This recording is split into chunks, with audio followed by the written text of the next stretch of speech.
বাড়ির অনুষ্ঠান ভার্সেস বন্ধুর বাড়ির অনুষ্ঠান। উফ, বাড়ির অনুষ্ঠানে তো এই জামাটা পরলাম, একটু কি বেশি বাড়াবাড়ি হয়ে গেল? একটু কিছু সেজে নেব। না বাবা, লিপস্টিক পরলে লোকে যদি বেশি বেশি দেখায়, ভালো তো লাগছে। থাক, এটাই ঠিক আছে। একটু লিপ বামই লাগিয়ে নিই, এটুকুই ঠিক আছে। আজকে পুপুর বার্থডে আছে, আমাকে সুন্দর সেজে গুজে যেতে হবে। বাবা, ফোন দেখে দেখে চোখের নিচে কি সব ডার্ক সার্কেল হয়েছে, আগে কনসিলার দিয়ে ডার্ক সার্কেল গুলোকে ঢেকে ফেলি। এবার পাউডারটা নিয়ে আন্ডার আইটা ভালোভাবে সেট করে নিই। বাবা, আমাকে তো একদম ভূতের মতন লাগছে।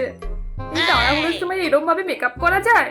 এবার একটু নিউড কালারের আইশ্যাডো গুলো চোখের উপরে হালকা করে মেখে নিই। তুলিও পাচ্ছি না, দূর বাবা, আপনা হাত জগন্নাথ।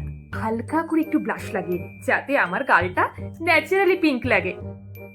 একটু ব্রাউন লিপস্টিক লাগিয়ে নিই, এই ইয়ারিংস গুলো পরে নিই আর চুলটা বেঁধে নিই, তাহলেই আমার সাজ কমপ্লিট হয়ে যাবে। একটু পারফিউমটা ভালো করে মেখে নিই, ওয়াও, যাতে আমাকে সুন্দর স্মেল করে। ব্যাস, একদম রেডি।